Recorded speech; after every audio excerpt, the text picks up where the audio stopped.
happy Halloween. I just finished my workout for the day. I did a 3x2 mile session at the track in the Boston 12. Honestly, that heel is a little bit stiff, but you guys are telling me it's gonna break in, so I'm really looking forward to it softening up a little bit. But started out around 640 pace and progressed it in the last rep down to 540. So feeling pretty good, recovering well from that half marathon, and looking forward to jumping into that next training block soon. Gonna focus on speed, that top end speed, get my mile time down, hit some fast intervals, and progress my fitness in a way that I haven't done in a little bit, working on that speed versus that endurance. Anyway, for today, it is Halloween, so I wanted to do a little bit of a different type of video highlighting the 7 spookiest shoes out there for you all. There's lots of good shoes out there, but there's also lots of scary shoes and scary trends in the running shoe industry. All right, let's get into it.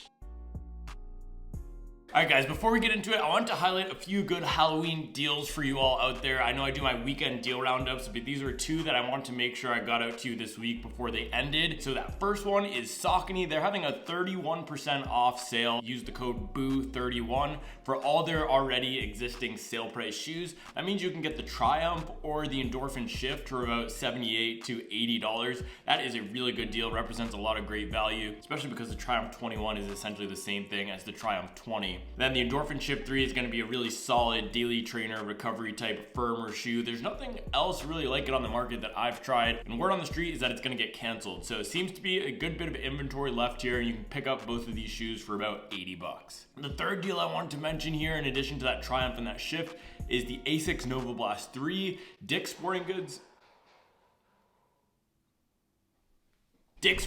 has it for $70 right now. If you put it in your cart, you can see the price go down because the Asics Nova Blast 4 is coming out soon. So 3 good deals. You can get the Triumph and the Shift for about $80. You can get the Nova Blast 3 for $70. All right guys, let's get into it. So the first spooky shoe for Halloween 2023 is the Endoprhin Elite. Now, what makes this shoe absolutely terrifying for me is that it's the first non-Nike race day shoe to be dropped at a price higher than $250, $260. This came out at an MSRP of $275, and I am absolutely petrified that this means that it's going to be a race to the top in terms of communicating to the market that a higher price means higher performance. Now, if we see Asics drop their next iteration shoe, or Hoka drop their next iteration shoe, if they want to signal, hey, we have the next best race day foam, that means they're going to be pricing their shoe at $275 to rival that Endoprhin Elite. Now, that is a scary thought, especially because number 2 on my list here, the Nike Alphafly, is already priced at $275.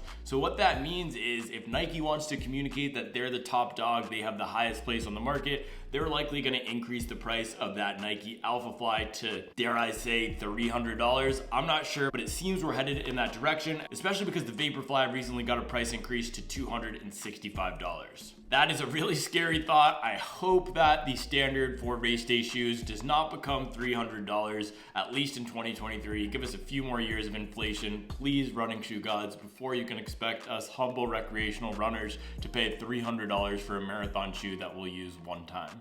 All right, guys, the next spooky shoe on my list here is the Asics Gel-Nimbus 26. Yes, you heard that right. Not the 25, but the 26.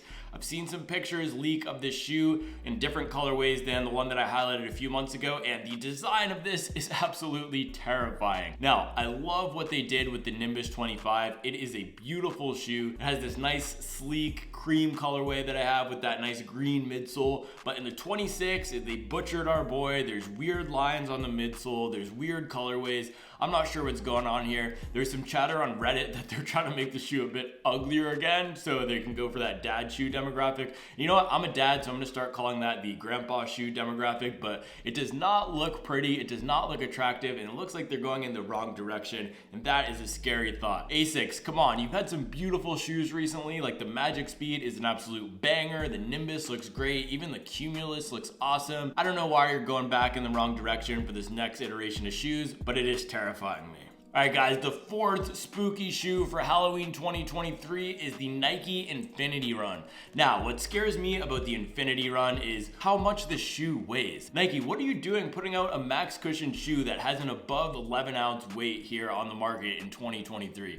This is not the direction the market is going. It's not a legit running shoe, but if that's the case, Nike, stop marketing this as a running shoe. We can discern what is and isn't a running shoe, but the thing is, you go into Dick's Sporting Goods and they're gonna be pushing this as running product, which means people who want a running shoe, a legitimate running shoe, who aren't as knowledgeable are gonna be buying this 12 ounce monstrosity and running in something that's basically a glorified pair of marshmallowy brick. They do have the Vomero 17, which is lighter weight, uses Zoom X and React X in there, which is going to be more cushioned Pegasus, lighter than the Invincible and lighter than the InfinityRN terrible, terrifying shoe. So they are serving real runners a good max cushion option, but I would love if they stopped pushing non-running shoes as running shoes. Alright guys, next up on my list for the spookiest shoes of Halloween 2023 is the Brooks Hyperion Max. Now, this is a shoe that I did not get along with at all. I really tried to make it work with this guy, but it was just scaring me too much. And the reason why it's so scary is this little cutout at the back here. I'm not sure why they decided to make this so aggressive with the cutout, but for any sort of heel striker, what it does is it acts as a braking force. As you go along here, because it doesn't have a gentle rolling, when you strike with the heel, it almost breaks and stops your progress, which is really not fun to run in, and it puts a lot of extra stress on the calf. And if you combine that with a firmer foam, it makes for a ride experience that at slower paces is clunky at worst, and for some paces is dang near painful when you're striking in the exact right or wrong way to hit the back portion of the shoe. Now, this is a shoe I really wanted to like. I just couldn't. I've gone into the Boston 12 now as my firmer shoe to replace this, and I'm hoping that one is going to do what this couldn't do for me, which is be a firmer long run shoe for some of those steadier, faster pace miles inside of those 16-mile, 2-hour long efforts. Alright guys, the next spooky shoe is the Hoka Mach 5. Now, what makes this such a spooky shoe is the lack of outsole.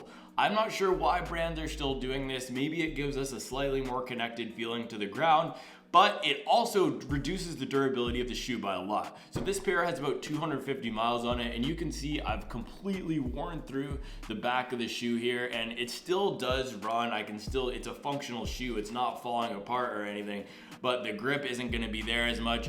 And most importantly, that also means the structure of the shoe has changed. And so when you start to wear into the foam of the shoe, or even really deep into the outsole of a shoe, the structure and the way that is designed to help you roll along changes, because you're no longer getting the same amount of protection from the ground, and the geometry of the shoe itself is going to be altered than when it was straight out of the factory. So it's not great to run in shoes that have degraded as much as this, which means I'll likely be pulling it out of the rotation at that 300-mile mark, but it still doesn't sit right with me that they don't have an outsole on this, and I'm really hoping the Mach 6 will correct that. Alright guys, the last spooky shoe for Halloween 2023 is not just the Nike Vaporfly, but any of these faster shoes out there that have such a narrow heel. Now, I absolutely hate the feeling of running and feels like I'm trying to land on a pinhead anywhere when I'm not striking the midfoot or forefoot of the shoe. Yes, this is a shoe that's designed to help you run fast, but I think they could have done with maybe 0.3 ounces or half an ounce heavier if they just made the back of the shoe a little bit wider. Same complaint was in the Strong X1. The Strong X2 seems to have corrected it a little bit, but it did go up in weight.